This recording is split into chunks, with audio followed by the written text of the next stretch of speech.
Hello, Collateral Gaming listeners. Chazzle Dazzle here from the Trial by Error Variety Show podcast.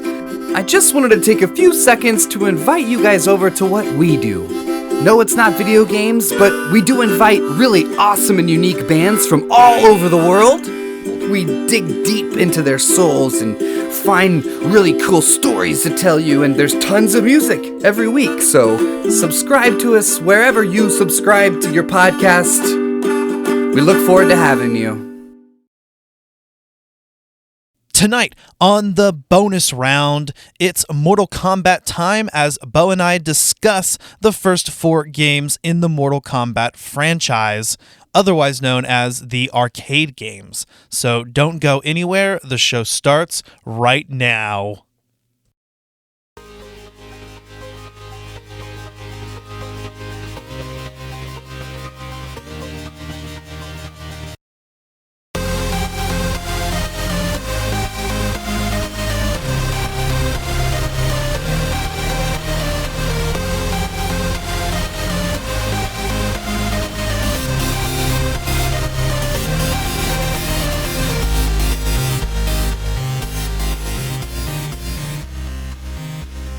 Welcome to Collateral Gaming Bonus Round. I'm Ashley Chancellor. And I'm Bo Maddox. And we are podcasting straight from somewhere in South Texas. And yes, my friends, we are a 420 friendly podcast. So whatever you have, smoke it if you've got it, my friends. Smoke it if you've got it. Yeah, smoke it if you've got it. And this is Collateral Gaming, by the way, right? Yeah, what did I say? I don't know. I'm pretty sure I said Collateral Gaming Bonus Round.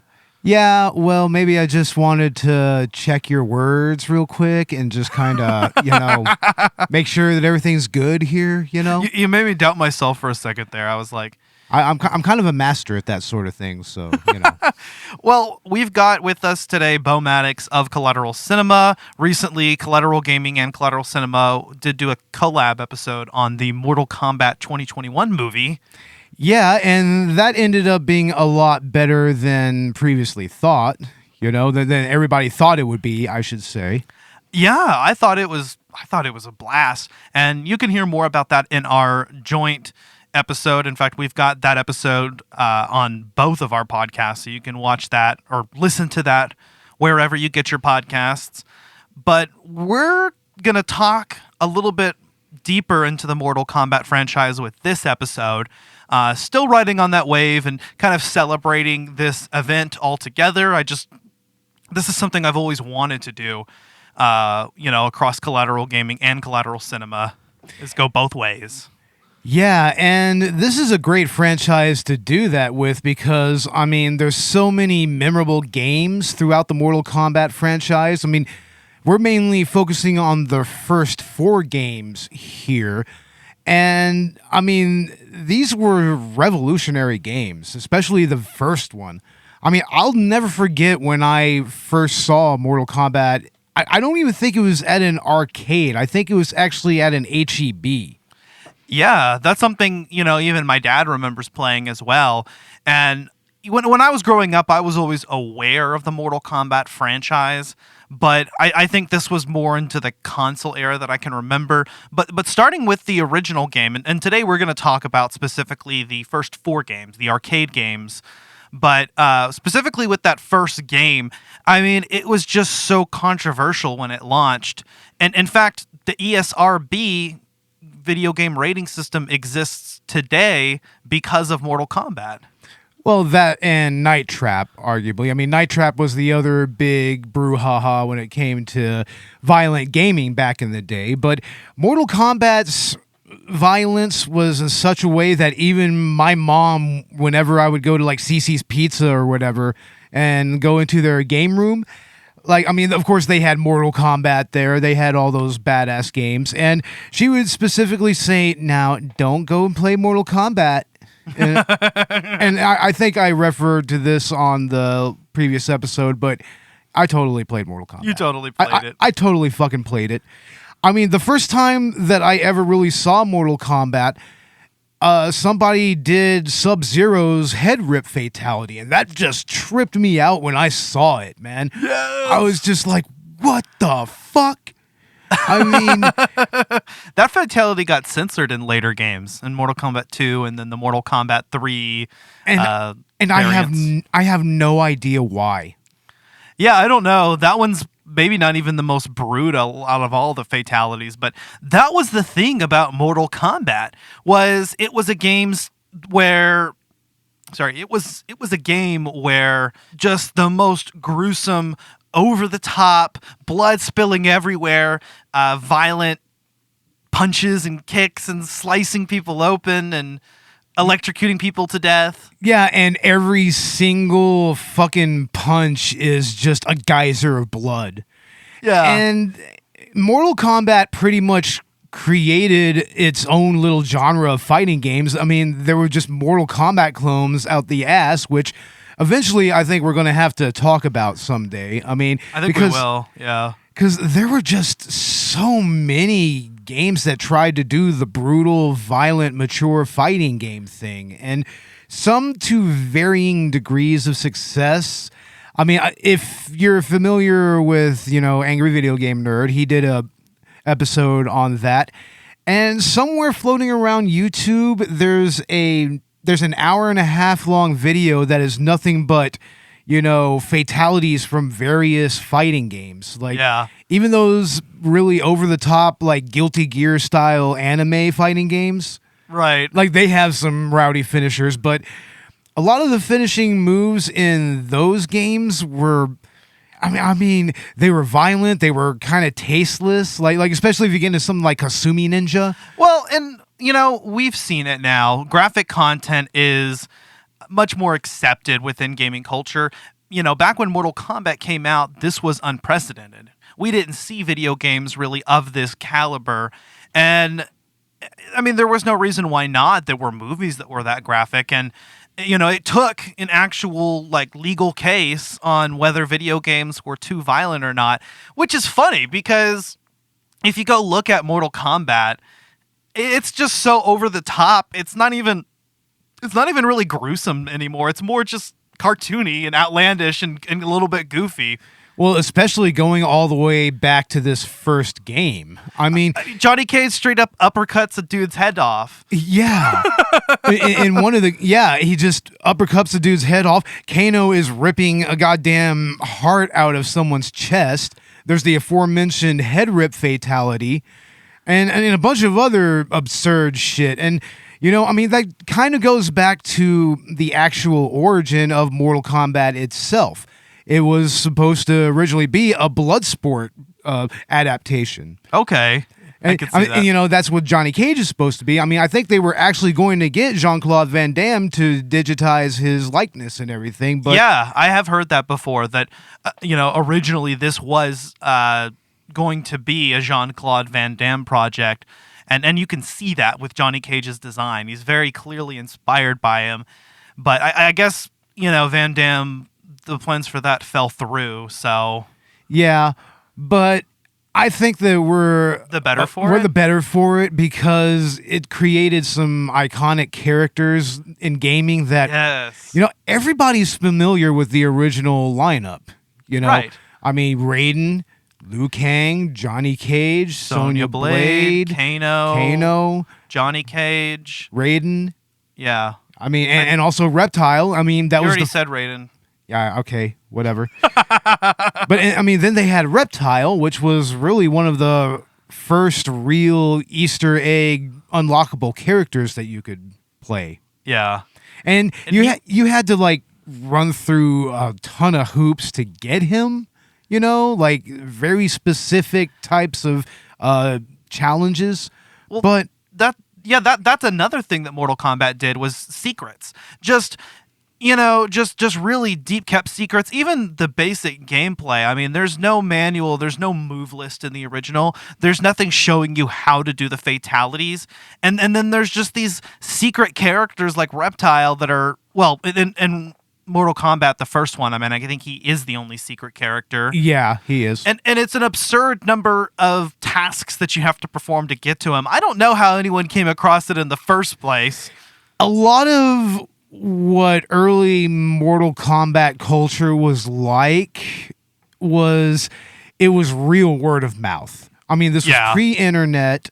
I mean, arcades were pretty much the social space for gaming at the time. I mean, you had like gaming magazines like Nintendo Power. Yeah, but... that's also the other part of that equation. But I mean, it's really how a lot of the actual movesets were propagated around, was word of mouth, but also a lot of the rumors about, or initially Reptile, which initially came to be true, but there was a lot of other bullshit as well, like for instance, a nude code or something like that, which never came to fruition, honestly. You see this a lot in games, even up into the Nintendo 64 era with Ocarina of Time. I mean, you whenever all you have is word of mouth and there was no internet, these kind of bullshit rumors floated around that were so outlandish, and some of those later ended up inspiring actual characters and events added to later Mortal Kombat games. Well, yeah, and here's the main one is Ermac. See, Ermac was this obscure little in the arcade programmer's debug menu. Yeah. It's like you can access it if you turn on any Mortal Kombat machine. I mean, in Ermac, it was unspecified what it was, but it had like in the list like number of Ermacs, because it would get a bunch of stats about how many plays there were, how many fatalities were done on that machine. It's like if they brought back Error in a Zelda game. Yeah, pretty much, dude. If they brought back like, Error as a character, that would be badass. They need to do that. They need to make an NPC named Error in an upcoming game. But back to Mortal Kombat, and I guess back to specifically the original game, because another thing that it was notable for were the graphics. Rather than sketch their own cartoon sprites, in this case, they took real people, and this was kind of our early motion capture.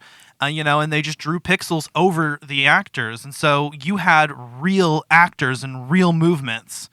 And aside from Gora, who is claymation, of course, and that just looks straight up like Jason out of Jason and the Argonauts. Oh, totally. And I mean, I think to a degree they did that for Shang Tsung as well, because I mean, he looks like a decrepit old man with, a real long beard and everything. To me, he always looked kind of claymation in his own way for some reason. But maybe.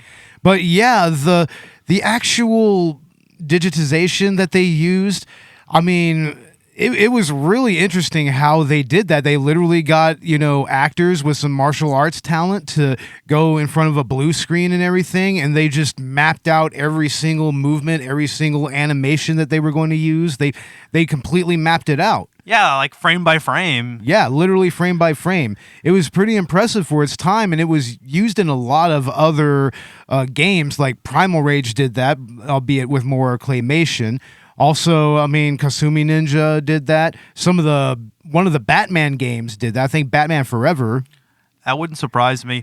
And that was kind of one thing that distincted Mortal Kombat from its competitors at the time. I mean, you have this coming around the same time as Street Fighter 2, right? Yeah. And this game in particular had, of course, the graphics and then the gory finishers and the fatalities. Yeah, man. And I mean, the fatalities pretty much were their own type of lore in its own way amongst the community, Because, I mean, I think that there were even rumors of, like, the first rumors of friendships were from the first game. That's something that the developers made into the second game. Yeah, and I guess that's a good segue into Mortal Kombat 2. Yeah. Because obviously one thing that was introduced in that game were the friendships, which is funny because they're almost as kind of this mockery of the parrot outcry from the first game. Yeah, I think it was a direct response to all that outcry. It was like, okay, you don't like all this graphic violence? Well, then here, tell your children to put in a friendship then. It's like just disable all the other bullshit and just do friendships. But to me, I mean, the friendships, they kind of, inspired a lot of callbacks in later games and in the original movie. Like, I mean, Johnny Cage, his friendship is referenced in the Scorpion and Cage fight. Yeah, it was, with the "To My Greatest Fan," and that later gets referenced in later Mortal Kombat games. Yeah, it does. I mean, that was pretty much his standard friendship for for 2 games. It was Mortal Kombat 3 and Mortal Kombat 2. Right. And I mean, the other friendships were hilarious, like for instance, I think Liu Kang at one point does a shadow puppet of the Mortal Kombat dragon. Yeah. Like, I mean, Kung Lao, he pulls a rabbit out of his hat, which is referenced in later fatalities, actually. Yeah, and it's funny too because Mortal Kombat 2 through the Mortal Kombat 3 variants, including Ultimate Mortal Kombat 3 and Mortal Kombat Trilogy, those were the only games to feature the friendships up until more recently when they were brought back in Mortal Kombat 11. And the ones in Mortal Kombat 11 are a lot of fun. We not only watched a almost 3-hour long fucking fatality reel, like from Mortal Kombat 1 all the way to Mortal Kombat 9, was it? All the way to Mortal Kombat X. All the way to Mortal Kombat X, okay. And then we went and watched the Mortal Kombat 11 ones afterwards. Yeah, and then we watched a reel of all the friendships starting from Mortal Kombat 2, and that was really entertaining, man. And I really like the Mortal Kombat 11 friendships. They are hilarious, and it makes sense to do them in that 3-dimension, I mean, they can be a little more creative with them. They really can, and as creative as they got with, some of the fatalities and expanding on those, but that's something we'll probably talk about in our Mortal Kombat 11 episode. In addition to friendships, I believe Mortal Kombat 2 also introduced the Babalities. Babalities are kind of strange, that was another, playground rumor, more or less, going back to the first game, and the Babalities, to me, I mean, I don't really get their function other than just a joke, but yeah, I mean, there's really not much to be said about them. But you turn your villain into a baby and humiliate them. I mean, it's great, and those did also return in Mortal Kombat 11 after being absent from Mortal Kombat 2. That's good. That's good. And the fatalities in Mortal Kombat 2, I mean... Oh, no, wait. They're not in Mortal Kombat 11. They have not been seen since Mortal Kombat 2. That's right. Oh, yes, that's right. The Babalities... No, the Babalities were all the way up till Trilogy. Were they? Yeah, they were in Trilogy as well. Okay. Yeah. And also the Animalities. But the Animalities started more in Mortal Kombat 3, though. Yeah, exactly. But Mortal Kombat 2, that was a phenomenal game, really. And honestly, it's really my favorite of the franchise because it was just a continuation of what they established in the first game. And they managed to actually create some other iconic characters. They're like Baraka. I mean, you had Jade, Kitana, Melina. I mean, those are all characters they've become so fucking integral to the lore of Mortal Kombat. I mean, you just can't have Mortal Kombat without them. And of course, we're also introduced to Shao Kahn in this game, who also continues to reappear. But yeah, introducing the female palette swap ninjas. Yeah, introducing them. And I mean, I always liked Kitana, honestly. She was really cool. Kitana's cute. She is, and she's a well-rounded fighter as well. Yeah, I mean, she's fun to play as with her fans. We got Jax introduced in Mortal Kombat 2, who becomes a mainstay. Yeah, I mean, even going into the original movie, you have Jax in the very beginning. Yeah, and Kung Lao, who actually showed up in the new one, the new Mortal Kombat movie. Yeah, and I'm thankful for that. That's a great character. Yeah, and then, like you said, Shao Kahn is just... I don't think you actually get to play as him until Trilogy. I think he was just a boss character, right? I don't really remember if you can unlock him. I think in Mortal Kombat 3, starting from there, you can unlock him. Okay, yeah. Because he's a boss character. Because I know in the first one, you can't play as Shang Tsung, for instance. No, yeah. In the first one, no, you can't play as either. But Shang Tsung becomes a playable character in Mortal Kombat 2 onward. With a younger look. You know, he finally drops the decrepit old man look. I guess that was because he was pretty much given a second chance by Shao Kahn, so he's given new youth and, better powers even. I think his powers are even a little more, expansive and everything. They referenced that in the Mortal Kombat 11 DLC, actually. Really? Yeah, his ability, I think he's able to, make himself young by draining souls. That's part of his soul that makes sense. Power. Yeah. I mean, that's what would keep him alive for so many millennia. Exactly. So he's a really fun character too because he can copy the movesets of all the other characters by shapeshifting into them. Yeah, I mean, it makes him a well-rounded character if you happen to, play as many different characters because If can you pretty know much their movesets. If you know their movesets, I mean, you could kick ass as Shang Tsung like easily. Yeah, exactly. I mean, that would kind of be the best character for like a top tier player who's well rounded and likes and works with all the characters, because ultimately then you can switch your style up in the middle of a match. Exactly, and you can even do multiple fatalities with him, which is I think in Mortal Kombat 4, Quan Chi is pretty much the Shang Tsung there, and he pretty much does the same thing. He can copy every other fatality, which is cool. I had a point in my mind. Oh, Mortal Kombat 2 also introduces a second fatality for every single character. Yeah, that's right. We get multiple fatalities and also some new stage fatalities as well. Yeah, exactly. In the first game, it was just the pit. That was the only stage fatality. Mortal Kombat 2 has its own version of the pit. It has the acid. Yeah, it has the acid bath. The acid bath, yeah. And it also has the ceiling spikes in one of the levels. Yeah, I remember that.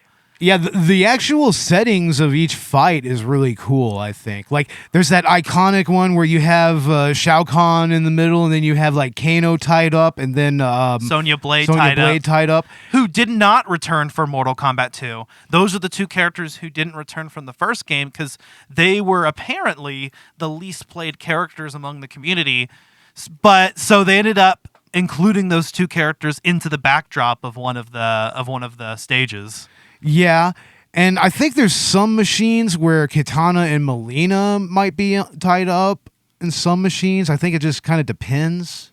Yeah, maybe. I don't know.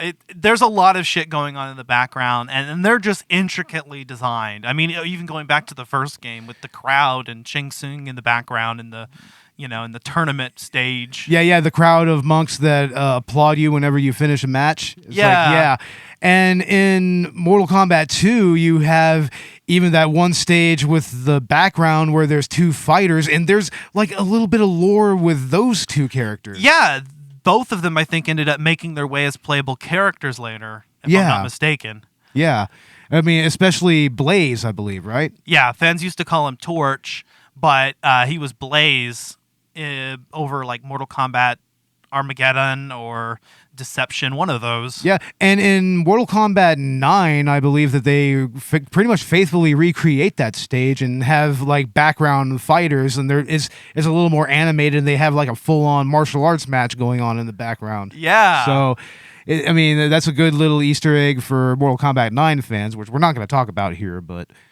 Mortal Kombat 9 is actually cool to bring up, though, because it is an altered retelling of the first three games. It's essentially a reboot, but kind of like the Star Trek reboots in the Star Trek films. It's a in-universe reboot via time travel in which, they go through the events of the first three games, but things are happening a little bit differently, ultimately culminating in a completely different timeline. Yeah. Yeah, and I mean, going back to Mortal Kombat 2, I mean, you have a different Shokan as the mid-level boss. Instead of Goro, you have Kintaro.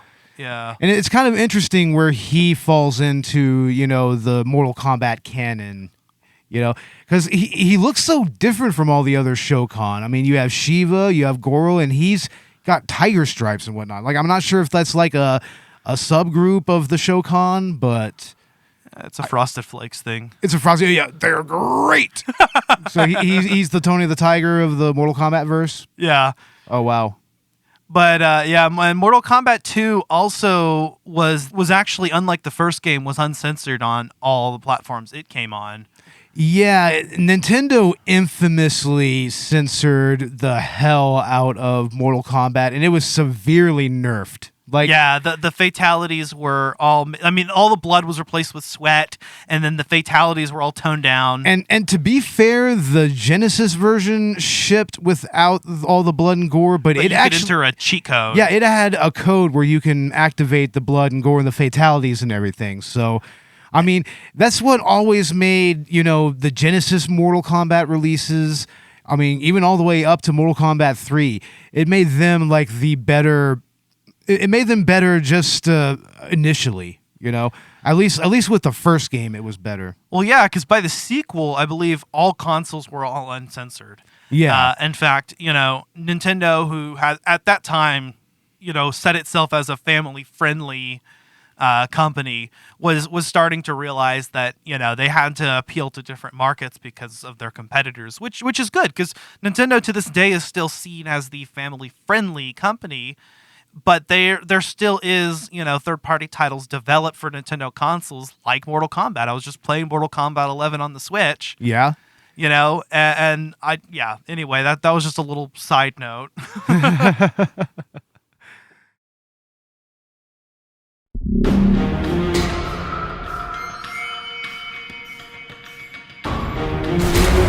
In 1992, one of the most controversial video games of all time was first unleashed in arcades, Mortal Kombat. This original blood and gore fest inspired decades of utter carnage.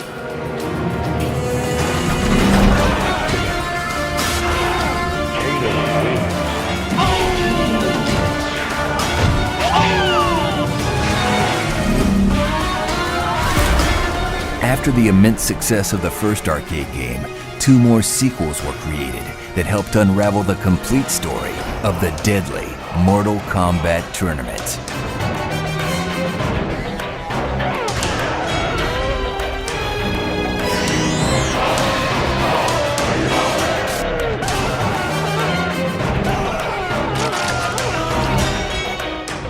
For the first time ever, all 3 original arcade games can be downloaded together and in their entirety from the comfort of home.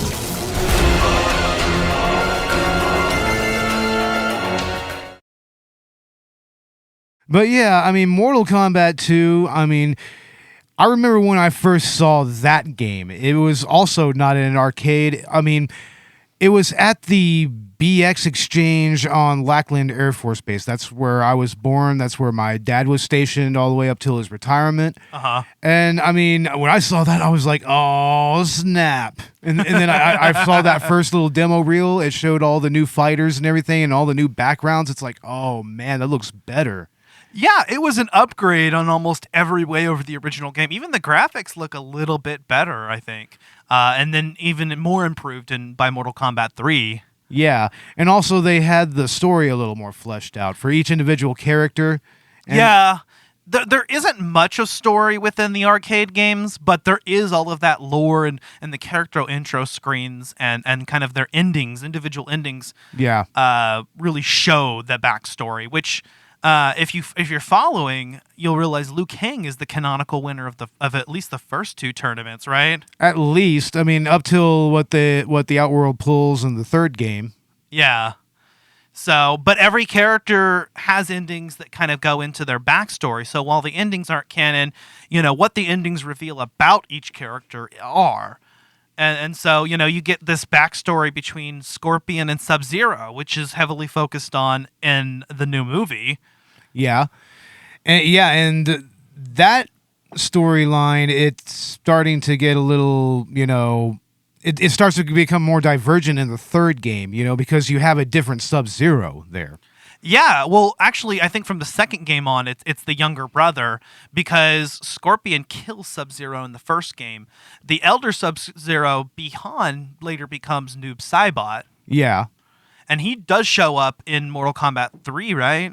Yeah, he does. I think one of the variants. Yeah, I think that not only is he Noob Saibot, he also comes back as the classic Sub-Zero. They bring him back as a character, I think, yeah, in Ultimate Mortal Kombat 3 and Mortal Kombat Trilogy. Yeah, they did. Yeah. Funny enough, Scorpion actually didn't make it into the original release of Mortal Kombat 3. Yeah, that's what was weird. I mean, I don't understand that. I mean, they rectified that with Ultimate Mortal Kombat 3, which, I mean, we may as well go ahead and start talking about. That's what I was thinking, too. Yeah. So, Mortal Kombat 3, what characters did they introduce? They introduced Motaro. I mean, they brought a lot of characters back. I mean, the newer ones, they were Nightwolf, Stryker, Motaro, and who else? We didn't even talk about the bots from the what? The bots, Cyrax and Sector. Oh yeah, Cyrax and Sector. Yeah, they're the other new characters because the Lin Kuei started doing cyberized ninjas. Yeah. Yeah, they introduced that whole plot thread. And I mean, I think that, they're pretty decent fighters, honestly. I mean, if you learn how to use one of them, you can use all of them, kind of like with the ninjas and everything. The ninjas, yeah. But I mean, it's just kind of weird that, the Lin Kuei started just deciding, hey, let's just do cyberized fucking ninjas. It's like cyber ninjas, dude. That's what I love about Mortal Kombat, though. It blends together science fiction and fantasy, and it gives no fucks. Absolutely no fucks. And, I mean, we actually start to have a lot more stakes in the storyline here. Yeah. Because what happens here is that there's not really a tournament going on. Like, Outworld is just straight up invading our dimension. They're Earthrealm, yeah. They're just straight up invading the Earth realm. Yeah, and Jax comes into Mortal Kombat 3 missing his arms, and he's got the cybernetic arms now. Yeah, and in this version, he actually went and got the cybernetic arms. They're grafted. It's not like in the most recent movie. Yeah. But, I mean, you realize that, you're pretty much fighting in the middle of an apocalypse here. I mean, the Outworld has already culled, like, millions of souls. And you have just the remaining survivors of Earth. I mean, that's where you get Nightwolf and Stryker. Yeah. Like Nightwolf was able to protect himself using his tribal magic. And Stryker was just a riot cop that got lucky and managed to evade and fight off all the Outworld minions and whatnot. Yeah, I never liked Stryker. Maybe it's because he's a cop. I don't know. Maybe. And, I mean, isn't it kind of messed up that in a lot of the demos and everything, they always have him fighting against Jax? Yeah, that's kind of weird, That's right? weird, right? It always feels like he's fighting Jax. It's like, oh. Oh, yeah, I don't like the connotations of that. This is very unfortunate. We didn't even mention Smoke. He was introduced in Mortal Kombat 2, right? Yeah, and then he was cyberized in Mortal Kombat 3. Going into that subplot that you brought up. Yeah. And that becomes a really huge issue between him and Sub-Zero because that's Sub-Zero's friend right there, like his best friend from childhood. Yeah. And they both went into the Lin Kuei, and I think that Smoke was forcibly cyberized. I don't think. Yeah, I don't think that he did so consensually. They captured him. Yeah, and then there's Sindel, the wife of Shao Kahn. And Kitana's mother. And Kitana and Melina's mother. Well, Kitana's mother, because Melina's a clone of Kitana. Yeah. And you also have Shiva connected to them. Shiva is Sindel's bodyguard. Right. And that comes up in 11, I remember. Who else shows up in Mortal Kombat 3? I'm trying to think. Oh, I don't really remember, man. They introduced the animalities. That was a big thing. Oh, Chameleon. Chameleon, the male and the female chameleon. Yeah. It's like that's an all-encompassing, just if you know any of the movesets of any of the ninja characters, you can totally play Chameleon. Yeah. Like 100%. But I mean, I think that they become playable characters in Mortal Kombat Trilogy more so. I think so, yeah. Because Ultimate Mortal Kombat 3 brought back Scorpion, and also I think classic Sub-Zero, and added some other content. And then Mortal Kombat Trilogy is Mortal Kombat 3 story mode with every single character from Mortal Kombat 1 and 2 also included in the roster. Yeah, and that was an exciting game to play. I mean, you had like the original versions, like the MK1 versions of like Raiden and Kano and Sub-Zero and whatnot, and fighting against, like Motaro or Shao Kahn from Mortal Kombat 3. And I mean, it was a cool game. Yeah, it really was. I mean, on the PlayStation, there was a lot of loading, unfortunately. But I mean, if you're going to play Mortal Kombat 3, I mean, that's pretty much the definitive version because... Yeah, it is. You get all of the characters, so... Yeah, if you can track it down, definitely pick it up. I don't recommend any of the ROMs that are out there because The ROM that I have on my PlayStation Classic is janky as all hell. Like, it will not fucking play. So, yeah, I mean, be wary of any of the ROMs that are out there on the internet. They may not work with whatever emulator you're using. So just fair warning there. Yeah. And also, I can't get some of the MAME ROMs to work. So I don't know if it's something with my RetroArch build, or I don't know.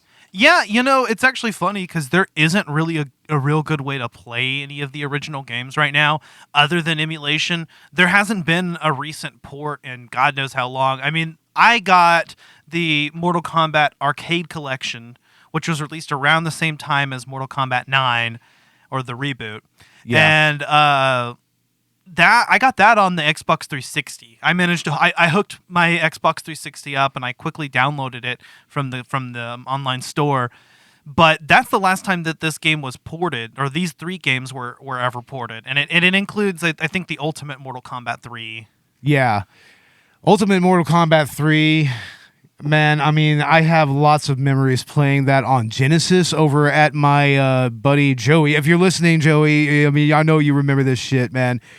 Like, his family had to have their electricity hooked up to a goddamn generator. So, yeah, I mean, we would spend most of our time like playing Ultimate Mortal Kombat 3 with this literally right out the fucking window. That's funny. Oh man, those were good times though, man. I mean, that was where, we pretty much saw Mortal Kombat just come together. Yeah. Oh, really? I mean, it must have been cool, seeing these games progress over time and getting to see, new characters come along and new mechanics. It really was. It was an interesting time, when we were getting those early arcade ports and all the controversies with like the Super Nintendo versions and everything. And, also, I mean, the thing about the Genesis Mortal Kombats is like they were the most faithful to the game content-wise, but sound-wise, the Genesis was never that great. Their sound chip was always shit. Yeah. So, I mean, the music wasn't really all that great on the Genesis all the time. So, I mean, it wasn't perfect, but I mean, it was still very responsive. The Genesis version is like the most responsive version of MK3 I could think of, other than the arcade.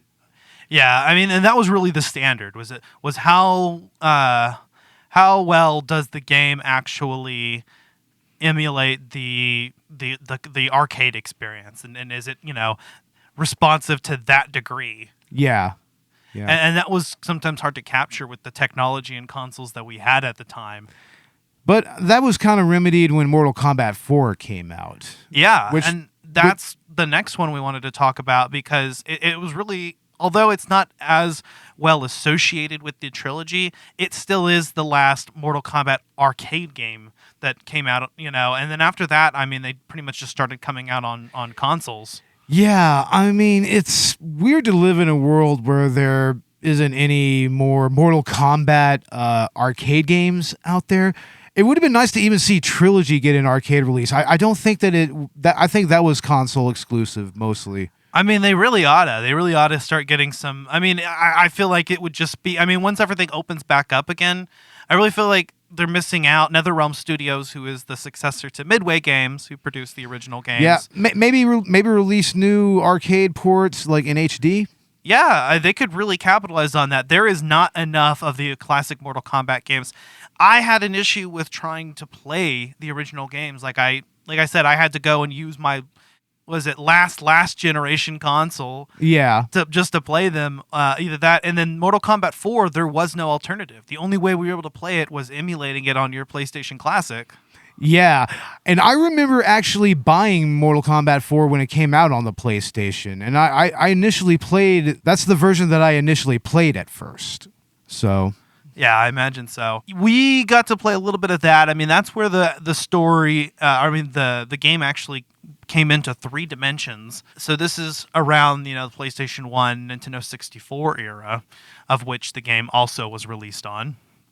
Yeah, and I mean the PlayStation version was better, just by far. It was more responsive. The controls were better. The graphics were pretty okay. I mean, it's a fun game, and it introduced some new gameplay elements, like, for instance, weapons for the first time. Yeah, and also sidestepping in 3D. That was kind of cool. I saw that in the Naruto Clash of Ninja games, that same mechanic. Yeah, and it was originally kind of a Soul Calibur thing, but I mean, it kind of translated well into Mortal Kombat. Yeah, it's not in the modern games, but it was a neat mechanic. Also, interactable objects in the environment that people could throw and use. Yeah, I mean, you had like rocks, like severed heads, and other such implements. And I mean, it made for, a more spontaneous style of combat. Yeah, and they even went kind of all out with the stage fatalities as well. Oh yeah, man, like that fan fatality. Yeah. Yeah. I mean, that was where you really started to see the more elaborate stage fatalities that you would see in like Armageddon and Deception and whatnot. Right, and even in the more recent games. And, kind of with the addition of the third dimension, I really think that you get to see the world in more detail. Definitely. And I mean, the stages are themselves, that even the ones that don't have stage fatalities, I mean, I think that they're kind of interesting. Like, there's one which is like the official room where all the different gods are, where they reside at. Yeah. I mean, I think that there's another. Let's see, what's the other stage fatality in that game? I think there's another dungeon with the spikes. Yeah, there's another spike ceiling, and the even the pitfall makes its reappearance in the game over animation. Yeah, I thought that was really unique. I mean, if you let your game over timer run out entirely, yeah, I mean, first you see your character falling down a pit, and then finally they just hit those spikes, and it's pretty awesome, I think. Yeah, this game also had introduced Shinnok and Quan Chi, who we mentioned earlier. Yeah, I mean, Shinnok, he was an interesting character. I mean, and it was interesting of them to have somebody who wasn't Shao Kahn for a change. I think he pops back up again in Mortal Kombat X. Yeah. But he was kind of the main villain, the Shao Kahn of that game, I guess, with Quan Chi being, like you said, the Shang Tsung, but even in terms of his moveset as well. Yeah, and I mean, Shinnok is an okay character. I mean, you could pretty much play as him like right away in the game, which is kind of unique. Yeah, were there any unlockable characters in Mortal Kombat 4? I think the first time that you see meat is in this game. Oh, that's right. Yeah, that was a secret. Yeah, I mean, other than that, I'm not really sure. I don't think so. Yeah, I don't know how many secrets were in this game as opposed to the other games. Yeah, I'm not sure either. I mean, I can't really recall. It's been a while since I played the game. I mean, up till recently. So. When we got to play it a little bit, yeah. And this was my first time playing any of these, by the way. Yeah, so I mean, it was kind of a trial by fire. I mean, didn't you remark, like you said earlier, how the fuck did people like figure all this shit out? Right, like I had to bring up move lists for reference and whatnot, and thankfully my Xbox ports for Mortal Kombat 1 through 3 had a built-in move list, but at first when we were playing on your PlayStation Classic and we were playing Mortal Kombat 4, I mean, we just kind of had to look these up. Or go into the practice mode. Yeah, thankfully MK4 did include the practice mode, which is nice. That was a much needed. I mean, even if you don't want to put the move list in the game, which it doesn't, it only puts them in the practice menu, that is a perfect place for you to be able to practice your special moves and your fatalities. Yeah, exactly. And, I mean, it was also, one of the first times that you started seeing a practice mode in the series, so... And now, like, the tutorial that they have for Mortal Kombat 11, holy shit, that is complex. It is complex as fuck. I mean, we're getting on, like, Tekken level complexity and talking about combo canceling and all this shit that goes over my head. We're getting into, like, Virtua Fighter territory of technical here. Yeah, right? And in addition to that, there's fatality tutorials, there's character tutorials. Yeah, I was checking out the Cassie Cage tutorial until it just... made me mad, and I was just like, no, I can't do this anymore. Damn it. Yeah, I'm having an angry gaming moment. Yeah, but back then in the original games, you just had to figure this shit out, and I know how things got around by word of mouth, but how did someone originally come up with this? It's hard to really describe that. I don't know. I don't know how. It was one of those things, right? Like, you would discover a fatality and be like, holy shit, like, I ripped a guy's head off, and then someone would be like, no, you didn't. And then it turns out that you actually could. Well, I'm sure that there were plenty of tutorials in gaming magazines at the time. So, that was like the key way that you figured this shit out. It was either that or buying the actual strategy guide, which most of these games did have. They had strategy guides and everything with all your move sets, all your character Did those strategies. get developer input so that all of the secrets were... Yeah. We're talking about Brady Games. It's official Brady Games strategy guides. Yeah, I gotcha. So that's about as definitive as you're gonna get right there. Right. And nowadays, you've got game FAQs and other walkthroughs and tutorial videos on YouTube, plus what is in game. But back then, you just either had to figure shit out yourself by accident. Hear it from a friend, and it could maybe be bullshit, could maybe be real, you don't know, or wait for it to be, said in a magazine, or go buy the strategy guide. And that's how a lot of gaming lore was kind of established. I don't know if you've seen any of those iceberg videos on YouTube, going into the iceberg of gaming or whatnot. Okay. And a lot of that shit that you would base on hearsay and everything, it came from that. It came from, people just having to just dig and grind through games in order to figure out how to beat them and what the best strategies were and everything. And so that's how you got a lot of these different myths about games and whatnot. And that's some really of the urban legends of our time. Like stuff like what are those the Sky Valley trees and fucking Mario Galaxy, whatever they were. You don't even know about that? I don't think I do. Oh, that's some creepy shit. I need to show you some videos on YouTube then. Yeah, you'll be like, huh, what the fuck are those and why are they there? Yeah. They even have specific coding and everything. So, yeah, it's weird. Yeah, that sounds weird. Yeah.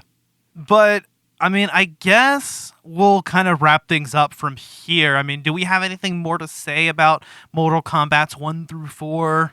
Other than what they mean to me personally as an old school gamer, because as you know, I'm more of a retro gamer than a modern gamer. In many ways, gaming ends at the PS3 generation to me. Okay, yeah.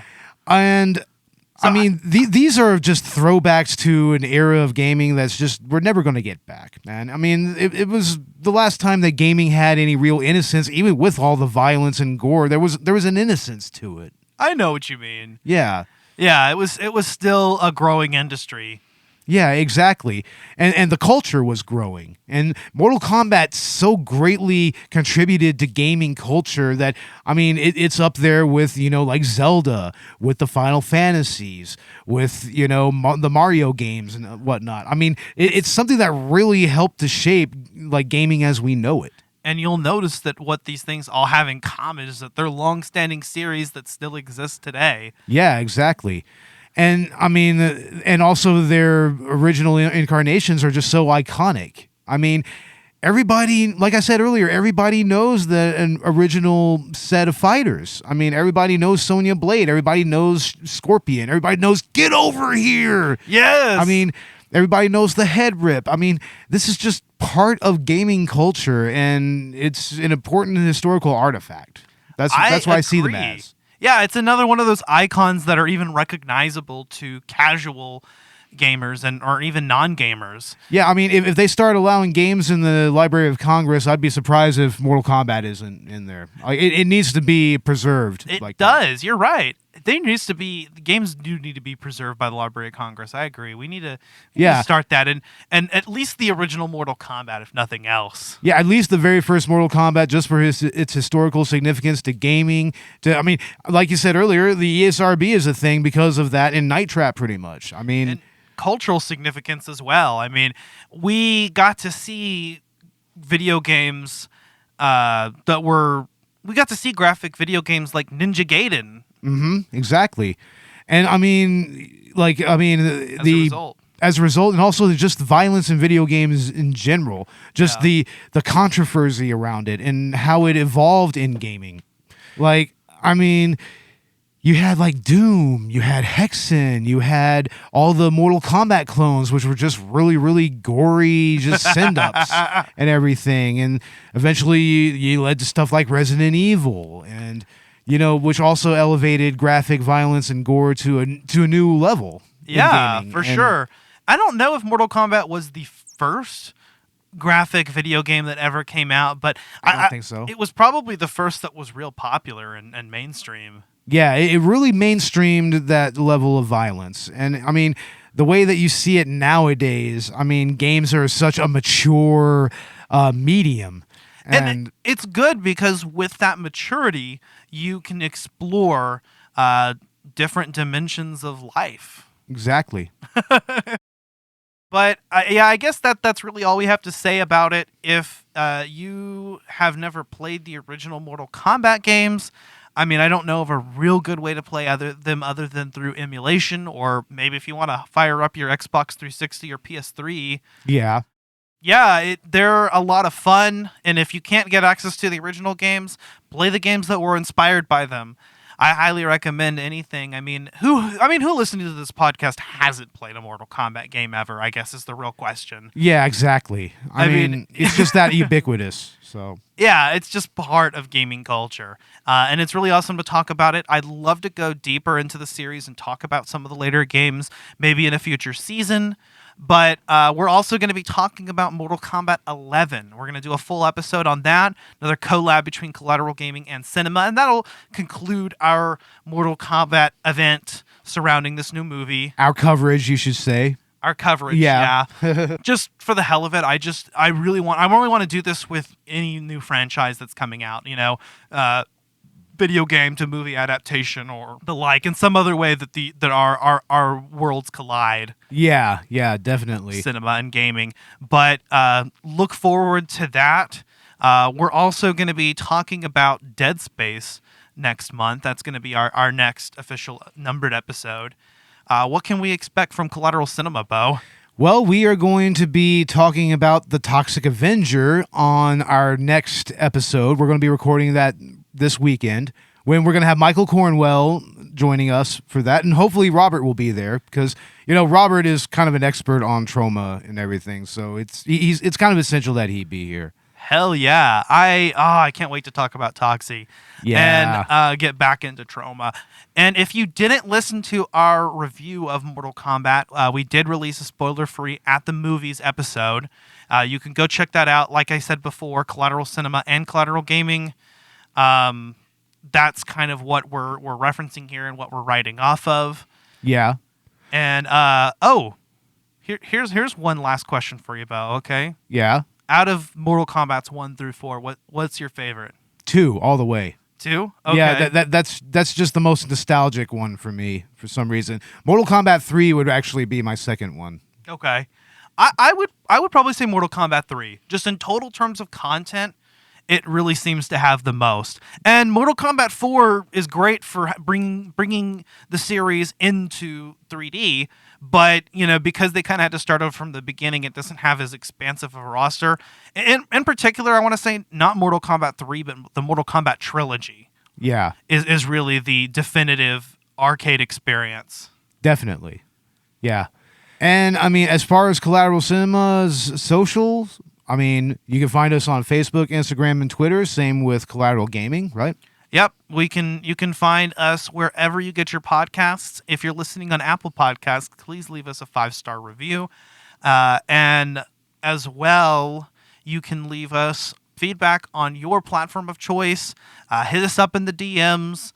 And, if you have any ideas, if you want us to cover something, if you want to be featured, just talk to us. Hit us up. Yeah, definitely. We're always open to new ideas. So. Yep. But I guess that's about all there is to say. That being said, I'm Ashley Chancellor. And I'm Bo Maddox. We are Collateral Gaming Bonus Round and Collateral Cinema Director's Cut. Mortal Kombat!